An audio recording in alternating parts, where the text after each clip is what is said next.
Hey everyone, and welcome back. So today I'm going to be showing you how to download free apps without billing information. Now this is really simple. First of all, on your iPhone, iPad, or Mac, you need to open your settings and tap on the name on top with your profile picture often.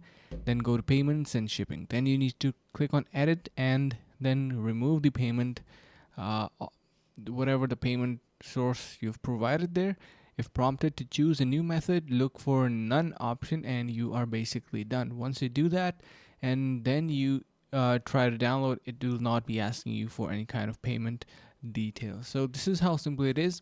For Android, you need to go to your Play Store and then click on profile icon and then to your payments and subscriptions. And from there, you're going to be removing the payment method that are attached, and same process is going to be following for Android as well. You download without any billing information added. So I hope this is going to be helping you guys out. If it does, you can consider subscribing to our channel. See you guys in the next one.